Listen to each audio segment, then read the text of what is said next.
Okay, we are back.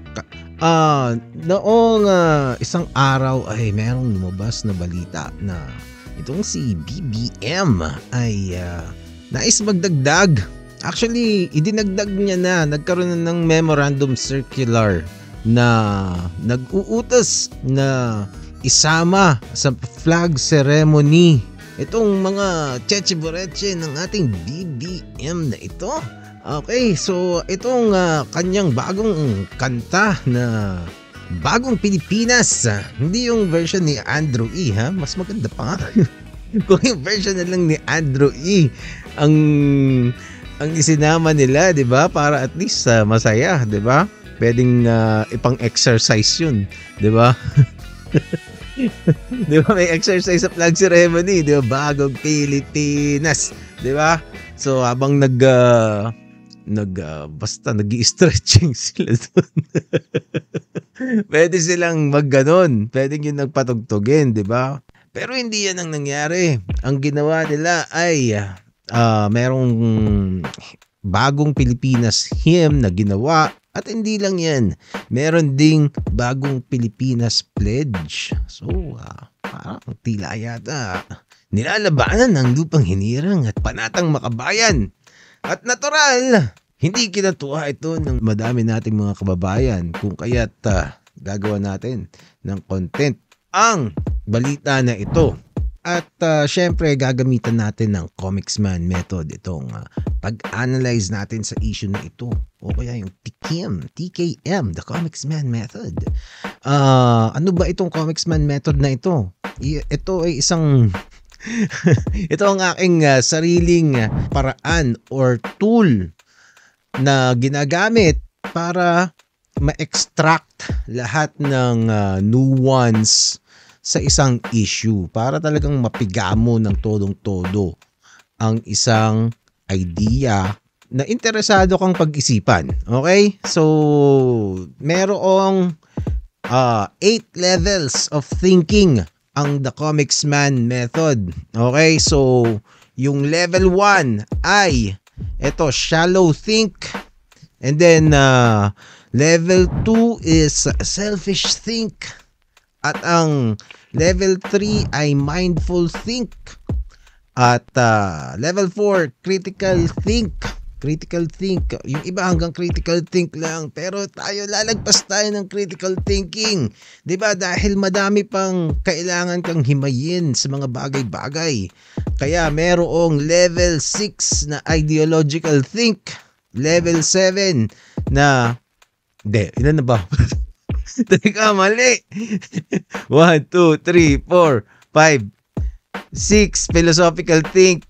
Tapos 7 creative think naman. So, meron pang isa, yung 8 beyond human think na yon or God think. Pero hindi na tayo aabot doon dahil hindi naman tayo beyond human. Human lang tayo, 'di ba? Pero there is possibly a mind that can think beyond what our human brains can. Kaya idinagdag natin 'yan. Pero hanggang dito tayo sa creative think usually. Okay? Unless may mag-guest na alien dito. So, iyon ang The Comicsman method. Okay. Umpisa na natin ito.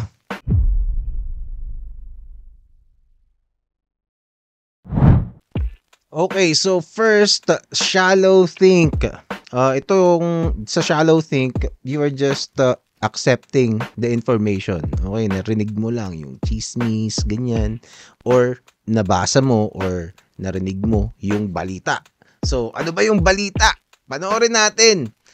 Ito na yon.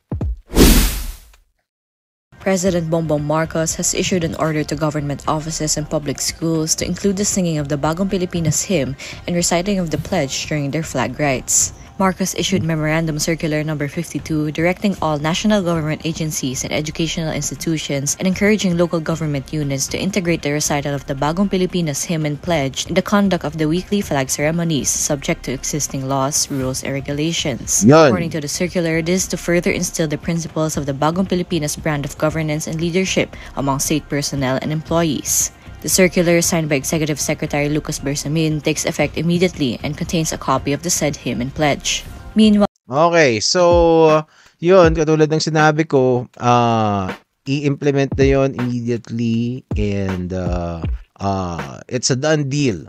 Okay, so naisip patupad ni BBM yun para daw maipalaganap ang kanyang brand sa lahat ng kawani ng gobyerno. Okay, so pag-usapan natin mamaya yan.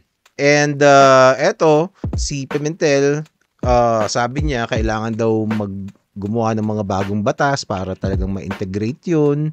Tapos itong si Cheese Escudero naman, hindi nila sinunod yung pagkanta nung Bagong Pilipinas Hymn at saka nung pledge dahil hindi daw sila executive branch. Okay, kaya naman ininom ni First Lady ang kanyang wine doon sa isang meeting nila, 'di ba? Dahil hindi mo inisnab mo, Cheese Escudero, ang aming panukalang hayop ka, sabi ni First Lady.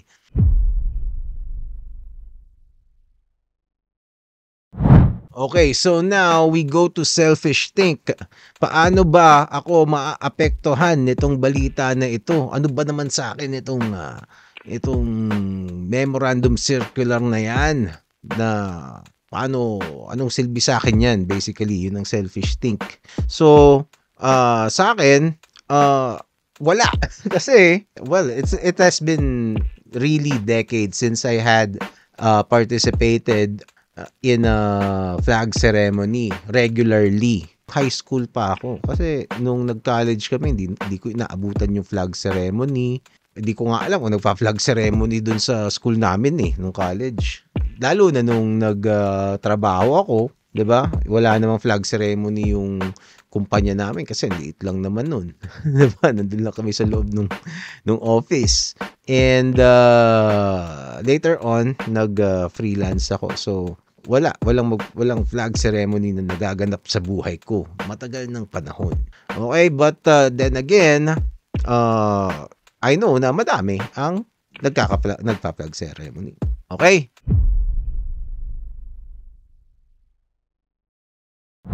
Okay, so ngayon we go to mindful thinking about this issue. Kasi ako, hindi ako apektado niyan kasi nga hindi naman ako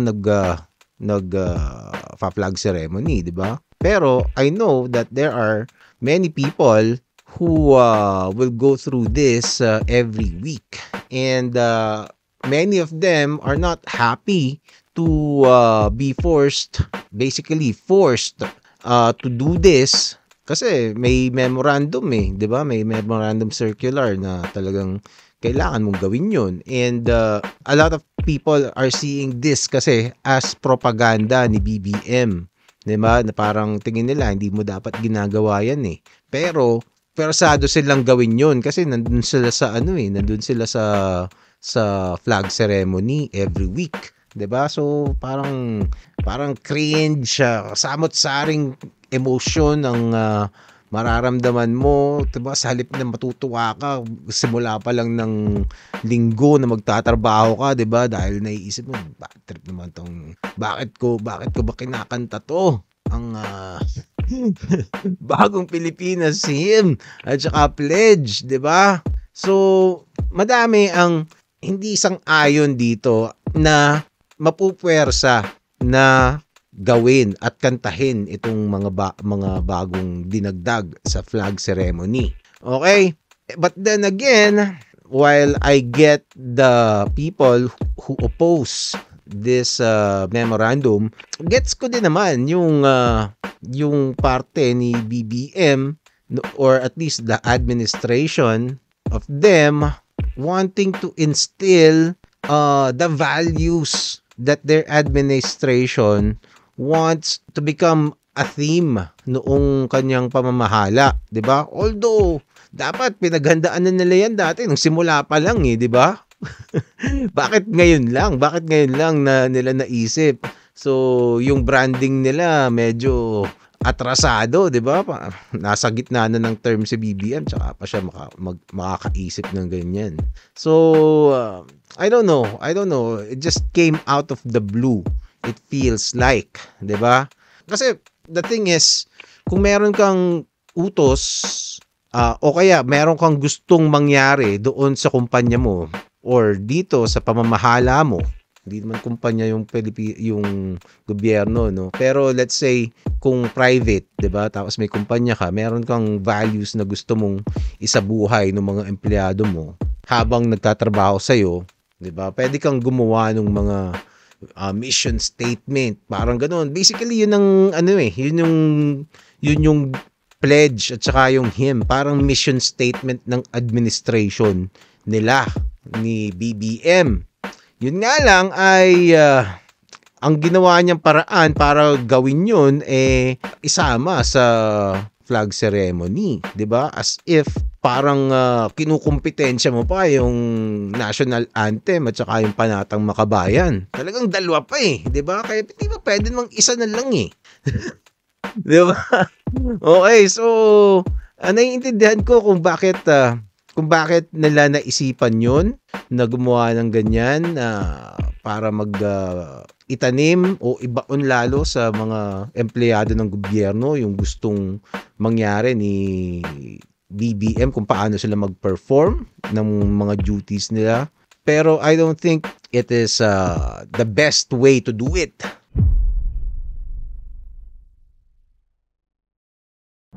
Okay, so now we go to critical thinking, level 5.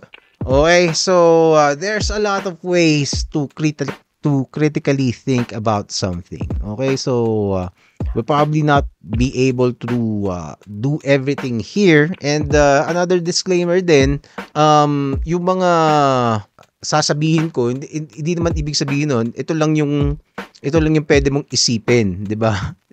Of course, things will depend, as you would see later, will depend on people's priorities or yung values mo, or kung bata o matanda ka na, depends on what you know, 'di ba? So, magkakaiba tayo ng level ng pag-iisip at paraan ng pag-iisip, pero you can still use this method kahit na anong level at anong abot ng kaalaman mo, 'di ba? So, I think if you practice tikim ay kung lagi kang titikim ay magiging conducive ang iyong buhay sa maraming kaalaman. Okay? So, critical thinking, siguro ang naisip kong gawin, tingnan natin kung ano ba yung hymn. Ako kasi hindi ko pa napakinggan ko one time. Ngayon basahin natin yung lyrics, 'di ba? Kasi ang isang napansin ko doon sa hymn, napakahaba, 'di ba? Ang haba nung hymn, 3 minutes. 3 minutes 10 seconds yung hymn, 'di ba? Samantala mas mahaba pa sa lupang hinirang 'yan Tapos meron pang mga instrumental parts. Tapos merong nag-lead guitar doon na ewan, 'di ba? Bakit ganun ang ginawa nilang hymn, parang pop song ang ginawa nilang hymn. Okay, so tingnan natin. Panoorin natin ang Bagong Pilipinas hymn. At mag-i-review natin ang Bagong Pilipinas hymn. Okay. Kita mo, intro pa lang, tagal na Teka. Panahon na ng pagbabago dahil ito ay kinakailangan. Ano ba naman yan? Lyrics yan. Siyempre. Panahon ng pagbabago dahil kinakailangan. Sige na nga. Oh.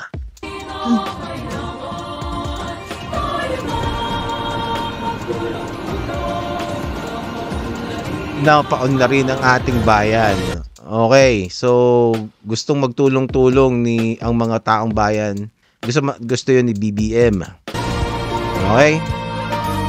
O yan yung electric guitar Tapos kailangan ba talaga yung ganyang kahabang instrumental?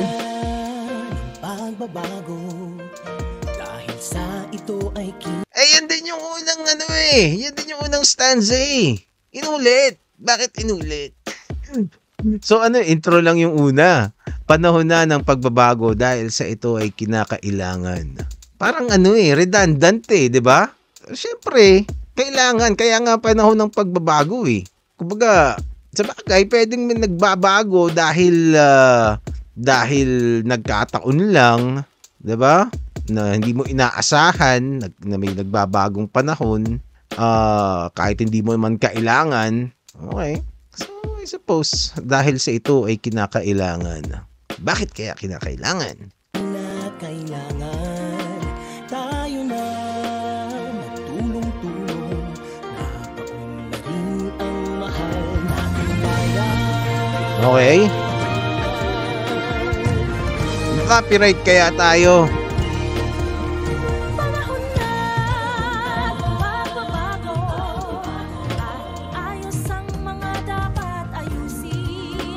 Sa dapat ayusin.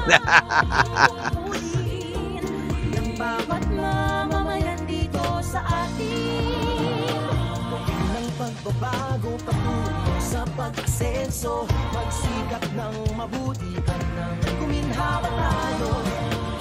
Malaki natin sa mundo at ipamalas. Patay ka, parang Japanese naman tong nilagay nila eh. Mukha bang Pilipino yan? Sino ba yan? Parang stock photo din eh. Ito, mukhang hindi naman Pilipino itong mga pinaglalagay nila eh. Ito, saan ba to? Cebuana. Okay, sa Pilipinas. Baka na naman yan, katulad nung sa tawag doon, Department of Tourism. Baka stock footage to. Pero mukha naman Pinay itong si Ganda. Tingnan natin. Ito, mukhang duda akong Pinoy to. Sino ba ito? Mukhang Ponjaps eh.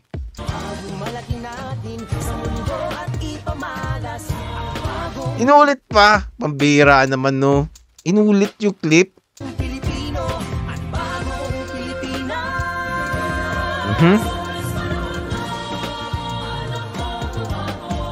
Okay.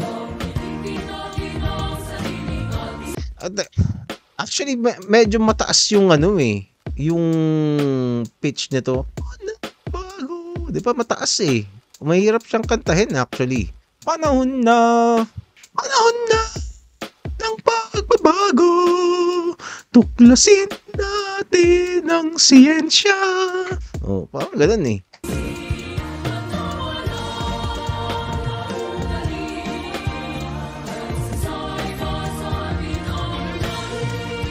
Kaysa sa iba sa atin ang unahin. Okay. So, tangkilikin yung sariling produkto. Okay.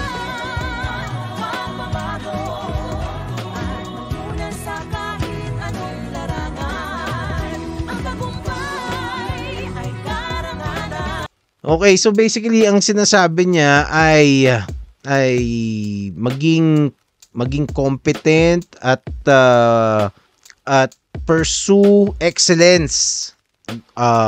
As of now, yun ang nakikita kong message nitong kanta.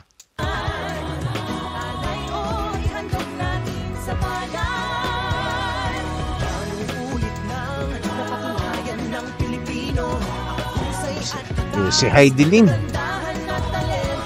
Okay. Saan pati si Catriona andito? Dapat si Steve Harvey nilagay nila, di ba? Para maganda.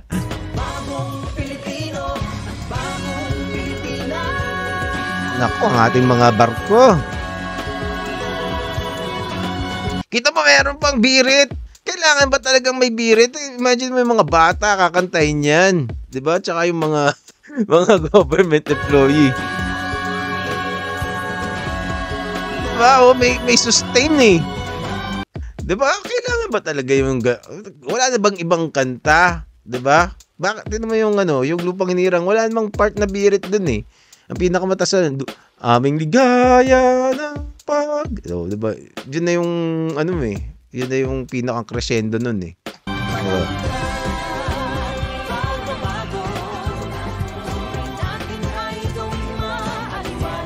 Maaliwalas. Ulit-ulit, anong maliwalas? Buhay natin ay gawing maaliwalas. Marami ang maganda po. Ayun, Bagong Pilipinas binanggit din. 'Di ba? Ang branding ni BBM. Bagong Pilipinas, bagong muka. 'Di ba? May prinsipyo, may isang salita. Kaibigan nyo, kaibigan ko, Inday Sara. Hindi niya na friends.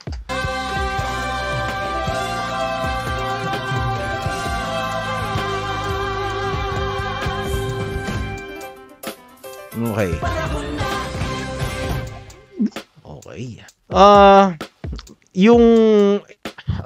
If it is to serve the purpose of instilling the values of excellence and tawag doon, competence, medyo vague itong pagkaka-deliver nitong Bagong Pilipinas hymn.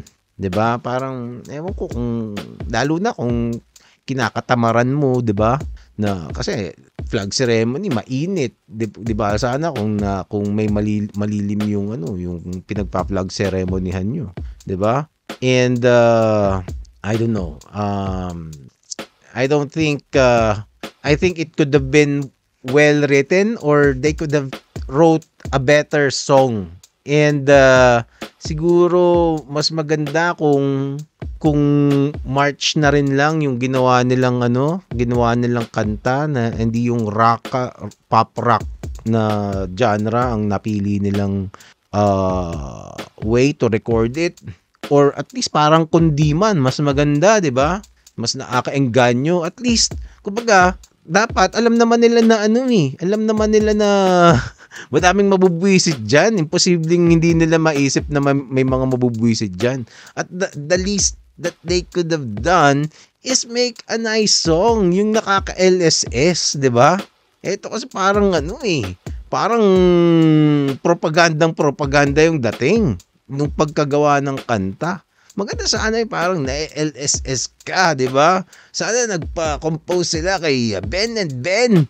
Yun nga lang hindi nga pala maka-BBM yung mga yon, 'di ba? Sino ba? Pwede bang hindi ko alam ang pangalan ng banda ng maka-BBM dati eh. Pero you get what I mean? At least kung hindi man magustuhan, dapat na-anticipate nila na merong mga hindi magugustuhan tong gagawin nila eh. Pero at least nakaka-LSS yung kanta, 'di ba? At least give them that, na parang minsan kahit hindi mo gusto yung kinakanta mo dahil merong hook na maganda, 'di ba? Mapapakanta ka pa rin eh, 'di ba? Tapos mabubwisit ka, ano ba 'yan? Kinakanta ko kahit, 'di ba? Yan ang the best BBM, 'di ba? Na parang kahit ayaw mong kantahin, kinakanta pa rin nila, 'di ba? At saka maaalala nila ng paulit-ulit yun kasi na LSS sila dun sa kanta.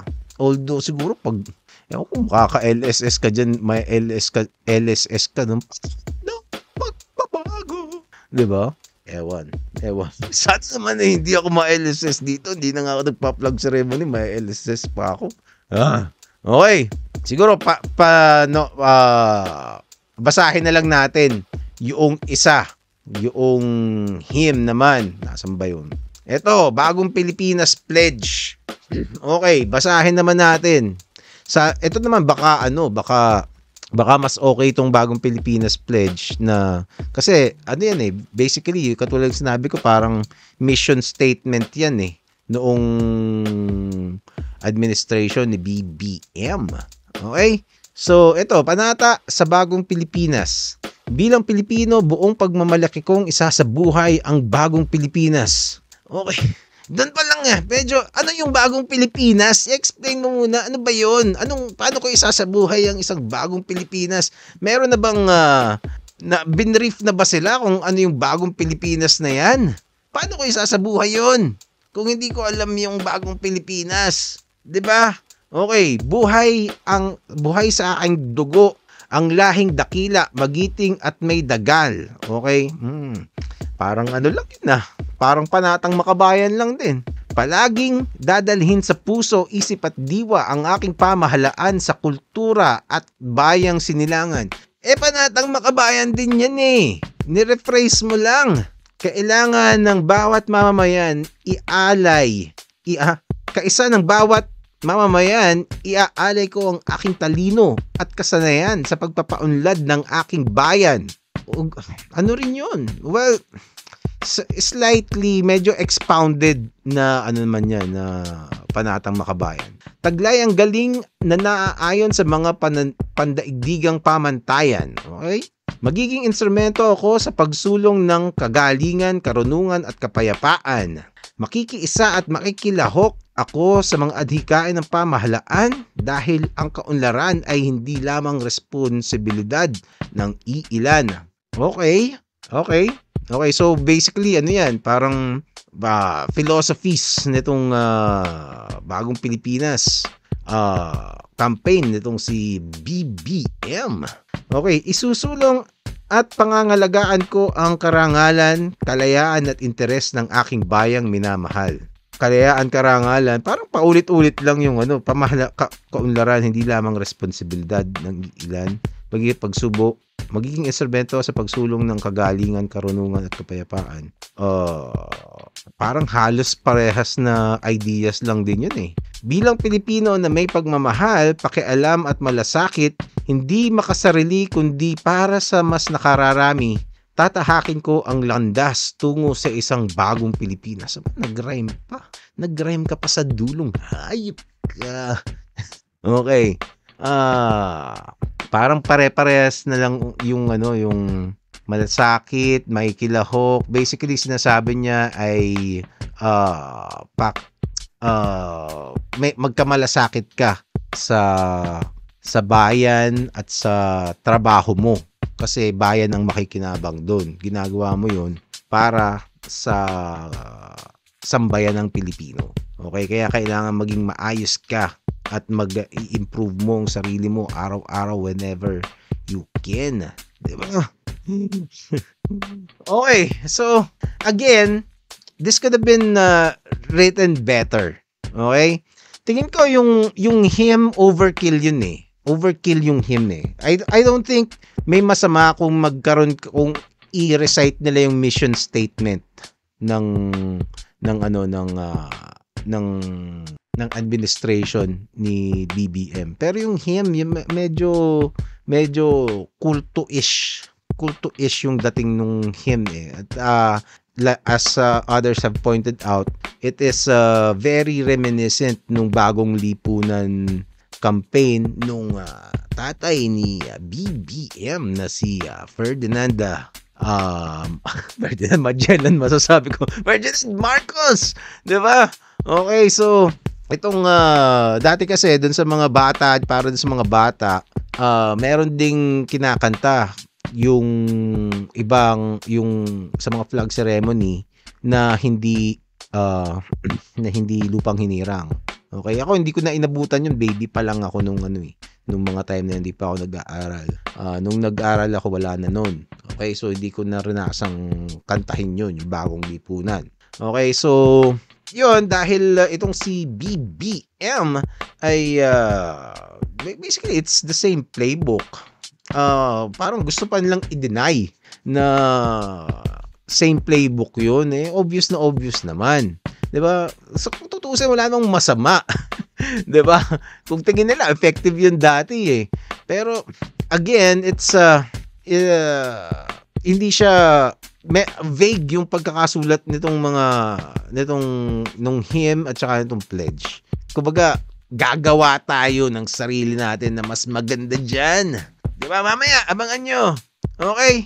So, ano pang pwede nating i-critical think dito dito sa mga na to? Ay, suppose yun na muna. 'Di ba? Bahala na kayo dun sa iba. Kayo na lang ang magdagdag. Kasi masyadong haba itong video na ito. Ang haba na nga 'Di ba?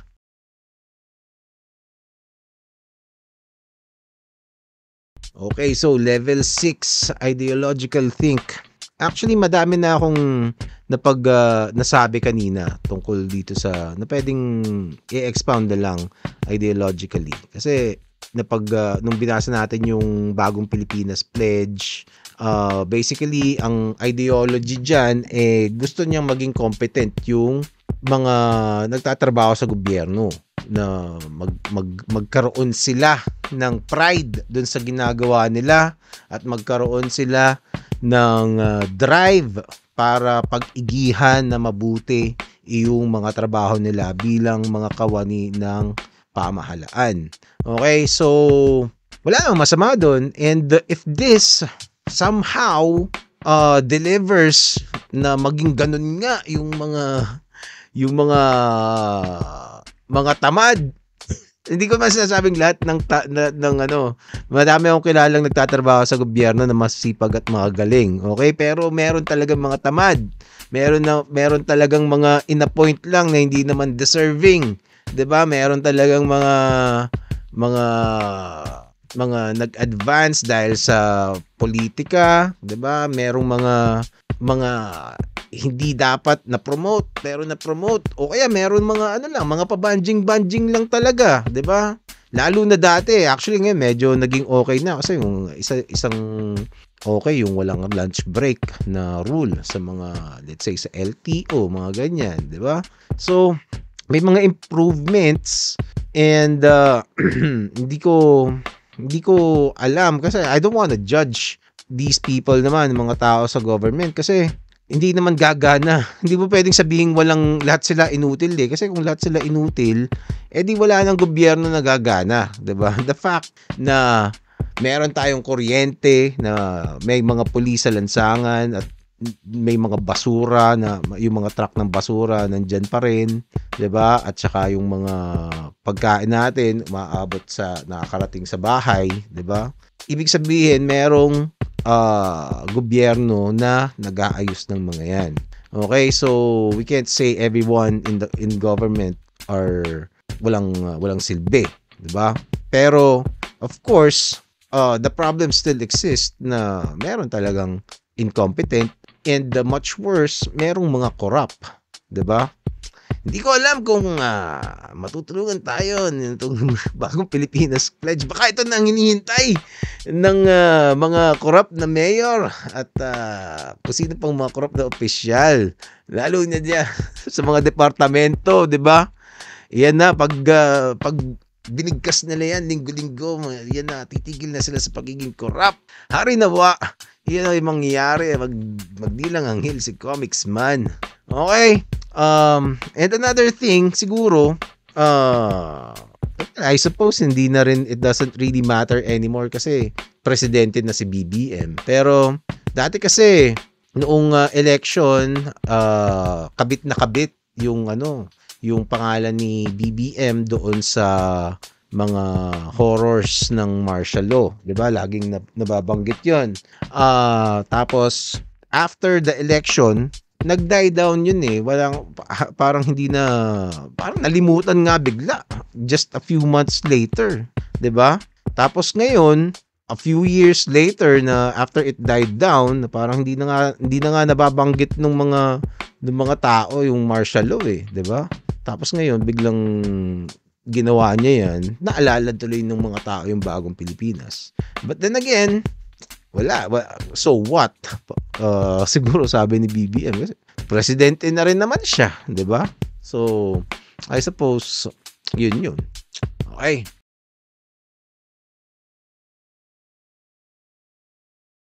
Okay, so level 7, philosophical think. Actually, there's not much philosophical things happening about this issue, other than guessing what BBM's real purpose for this. Well, although he has already said naman na kasi gusto niyang i-instill yung brand nung Bagong Pilipinas na yan, and we can just only speculate kung ano ba yung purpose niya para gawin yung Bagong Pilipinas na brand. At I don't know, maybe I should look more into it. Ano ba ang ibig sabihin ng Bagong Pilipinas? 'Di ba? paanong naging bago ang Pilipinas? What does he mean exactly? Kasi parang napaka-vague, bagong Pilipinas. Paano naging bago ang Pilipinas? Ano ang bago sa Pilipinas? Parang ganun pa rin naman. Ano ba pinagbago? Diba? Well, although gradual na we have seen developments here and there, pero siguro kasi yung changes naman minsan it happens in a pace na hindi mo namamalayan. Most of the time, unlike nung let's say nag-COVID biglaan, 'di ba? May malaking pagbabago, 'di ba? Pero most of the time it is gradual na hindi mo namamalayan na nagbabago na pala, 'di ba? Like let's say nung 90s wala pang internet.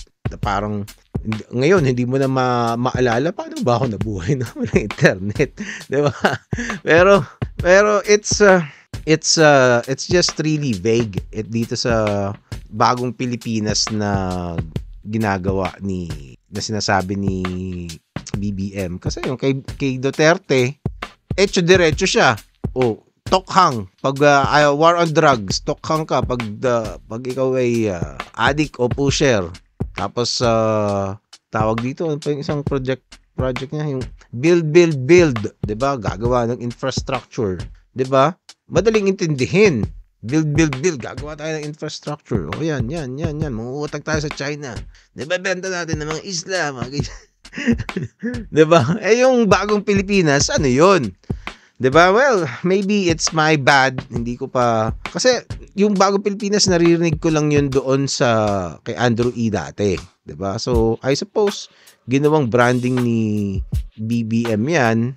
But ano yung bagong Pilipinas exactly, 'di ba? Yung kay Pinoy, isang proyekto niya yung bawal lang wangwang, 'di ba? Yun allegedly, yun ang sinasabi niya. Pero at least madaling intindihin, bawal yung wangwang. Itong bagong Pilipinas, anong bago, 'di ba? And I don't know, ano pa ba? For the most part, by adding this hymn and pledge during flag ceremonies, parang very self-serving lang talaga ang nakikita ko na purpose nito. I don't think the message was driven clearly using the song and the pledge, but the branding sticks, 'di ba? Na parang itong si BBM pinakanta kami ng bagong Pilipinas ng ilang taon. 'Di ba? Yung maalala nila. So it's very self-serving and I don't know kung magiging parte ng kultura natin to or it will be forgotten as soon as BBM steps out of the office ng president. Okay? Yun.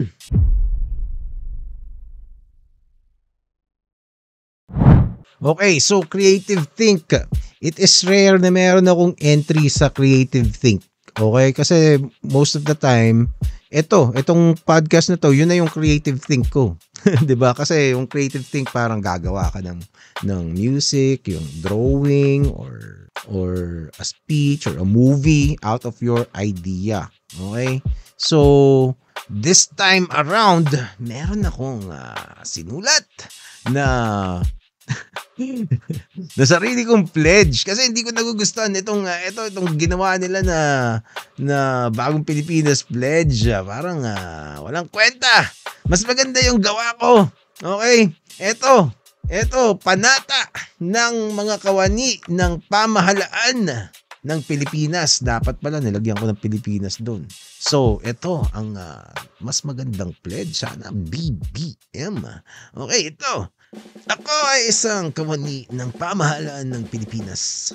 Ako ay nanunumpa na maging masipag, matapat, at gaganapin ko ang aking katungkulan sa pinakamataas na maaabot ng aking mga kakayanan. Hindi ako magnanakaw sa kaban ng bayan at hindi gagawa ng anumang katiwalian. Yun dapat isinama niyo yun. 'Di ba?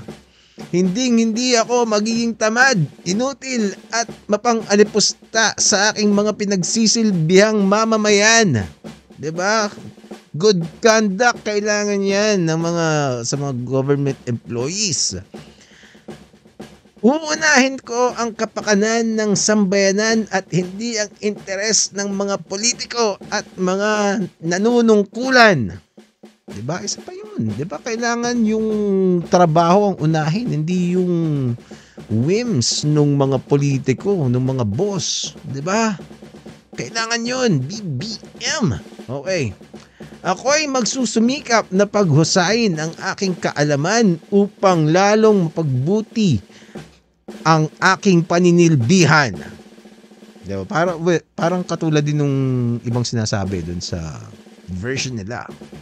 At higit sa lahat, ako ay magmamatsyag upang siguruhin na ang bawat isang kawani ng pamahalaan ay naninilbihan ng naaayon sa mga panuntuning ito. Lalong-lalo na ang mga pinakamataas na politiko ng bayan. Yun ang aking version ng Bagong Pilipinas Pledge na panata ng kawani ng pamahalaan ng Pilipinas ang aking pamagat. Okay, so yun ang aking critique. At iyan, wala tayong God think dahil hindi natin kaya yon. Okay? Wala tayong beyond human. So, napakahaba na nitong video na to. Kaya, paalam.